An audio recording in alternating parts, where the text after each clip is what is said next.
शेवग्याची आमटी अगदी साध्या पद्धतीने बनवली तरी खूप सुंदर बनते. कारण की शेवग्याची टेस्टच मुळात एवढी सुंदर असते की त्याला वाटणाची, कांदा लसणाची काही गरज पडत नाही. अगदी सिंपल पद्धतीनेही खूप टेस्टी होते शेवग्याची आमटी. मी कशी बनवते ते तुम्हाला सांगते. मी इथे 1 वाटी तूर डाळ घेतलेली आहे. ती स्वच्छ धुवून घ्यायची.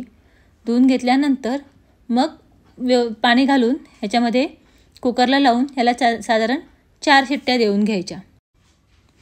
या तूर डाळीमध्ये मी काही हळद, हिंग वगैरे काही घातलं नाही, कारण की ह्याला आपल्याला नंतर फोडणी द्यायची. आता तुम्ही तूर डाळीच्या जागी मसुराची डाळ पण घालू शकता किंवा दोन्ही मिक्स पण घेऊ शकता. मी फक्त तूर डाळीचीच आमटी बनवते, शेवग्याची आमटी. तर मी तूर डाळ आता कुकरला लावली. आता कुकर होईपर्यंत आपण बाकीचं चिरून घेऊयात. आता ह्याच्यामध्ये मी फक्त टोमॅटो घालते. मी ह्याच्यामध्ये कांदा, बटाटा वगैरे काहीच घालत नाही. टोमॅटोने आंबटपणा येतो, त्यामुळे मी इथे साधारण 2 टोमॅटो चिरून घेतलेत. टोमॅटो छोटा होता म्हणून मी 2च टोमॅटो घेतले. जर मोठा असेल तर तुम्ही 1 टोमॅटो घेतला तरी चालेल. आता शेवगा घ्यायचा आणि शेवग्याच्या शिरा काढून घ्यायच्या. मी पावशेर शेवगा आणला होता. ह्याच्या शिरा काढून घ्यायच्या, नाहीतर नंतर मग ते खाताना व्यवस्थित खाता येत नाही, तोंडामध्ये शिरा येतात. त्यामुळे साल काढण्याने ह्या काढून घ्यायच्या आणि मग नंतर चिरून घ्यायचा. आता आपल्याला जेवढ्या मोठ्या मोठ्या साईजच्या शेंगा हव्यात त्याप्रमाणे आपण या शेंगा चिरून घ्यायच्या. आता ह्या शेंगा मी शिजवून नाही घेणार आहे. तुम्हाला वाटलं असेल की कुकरमध्ये मी फक्त डाळच लावली आहे, शेंगा नाही लावल्यात, म्हणजे शेंगा काही शिजवून घेणार नाही आहे का आधी. तर खरंच मी या शेंगा आधी शिजवून घेणार नाही आहे, डायरेक्ट आमटीमध्येच शिजवणार आहे. अशा पद्धतीने मी या चिरून घेतल्यात. आता या पाण्यामध्ये स्वच्छ धुवून घ्यायच्या. पाण्यामध्येच टाकून ठेवून द्यायच्या जोपर्यंत आपलं बाकीची तयारी होत नाही आहे तोपर्यंत. आता मी आधी ह्याच्यामध्ये कोथिंबीर चिरून घेते, म्हणजे नंतर परत चिराचिरी करायला नको.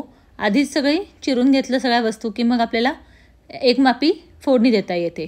त्यामुळे आता कुकर आपल्या 4 शिट्ट्या झालेल्या आहेत. पूर्ण डाळ जी आहे ती आपली शिजलेली असणार आहे. आता ह्याच्यामध्ये थोडं माझ्या डाळीमध्ये पाणी कमी पडलेलं दिसते, पण डाळ मात्र पूर्ण व्यवस्थित शिजलेली आहे.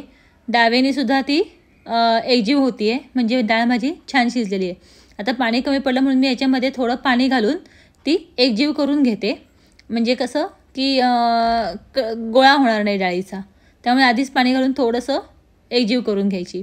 आता कढईमध्ये तेल घालून घ्यायचं. तेल आता साधारण 2 ते 3 चमचे मला इथे तेल लागणार आहे.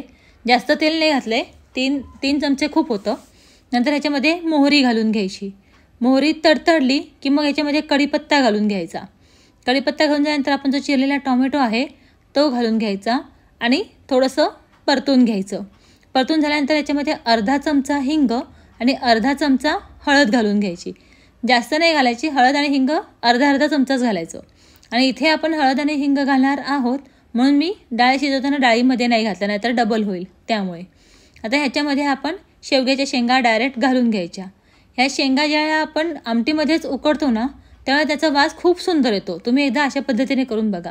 काय होतं, बऱ्याच ठिकाणी शेवग्याच्या शेंगा ह्या कुकरमध्येच उकडून घेतल्या जातात, मग त्याचा वास थोडासा मरतो. त्यामुळे एकदा अशा पद्धतीने पण करून बघा. आता ह्या शेंगेवरच आपण जे शिजवलेली डाळ आहे, जी मिक्स केली होती मी, ती डाळ ह्याच्यामध्ये घालून घ्यायची आणि मग आपल्याला ह्याच्यातूनच पाणी घालायचं. आता ह्याच पातेलीमध्ये पाणी घेऊन मी 1 पातेलीभर पाणी घालून घेणार आहे. पाणी थोडं जास्त लागणार आहे आपल्याला, कारण की शेंग ह्याच्यातच शिजवायची आहे, त्यामुळे बराच वेळ उकळवावं लागणार आहे आपल्याला. खूप वेळ उकळवल्यामुळे काय होतं, शेंगाचा जो वास आहे ना तो ह्या आमटीला खूप सुंदर येतो. एकदा अशा पद्धतीने करून बघा तुम्ही. आता ह्याच्यामध्ये मी मीठ घातलेलं आहे, 1 चमचाभर तिखट घातलेलं आहे आणि 1 चमचाभर येथे साखर घालायची आहे. साखर नक्की घाला, आमटी गोड होत नाही, अप्रतिम अशी चव येते. तुम्हाला असं वाटेल की साखर काय घातली, आमटीची चवच बिघडली, पण नाही, तुम्ही एकदा साखर घालून आमटी बनवून बघा. गोड लागत नाही, पण खूप सुंदर लागते. 15-20 मिनटं उकळल्यानंतर मग शेवटी ह्याच्यामध्ये आपण मसाला घालून घ्यायचा. गरम मसाला शेवटी घातल्याने काय होतं, वास टिकून राहतो त्याच्यामध्ये. आता आपली शेवग्याच्या शेंगाची भाजी जवळजवळ तयार झालेली आहे. 5च मिनटात मी गॅस बंद करणार आहे. मग गॅस बंद करण्याच्या अगोदर ह्याच्यामध्ये कोथिंबीर घालून घ्यायची. कोथिंबीरसुद्धा कायम नंतरच घालायची.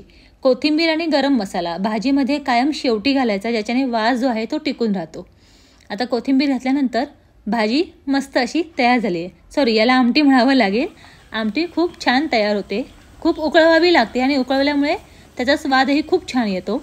आता आपण कायमच भातावरती अशी आमटी घेतो, पण ही आमटी जर तुम्ही पोळीवरती पोळी कुस्करून जर का खाल्लीत ना तर अप्रतिम लागते. एकदा नक्की ट्राय करा तुम्ही अशी.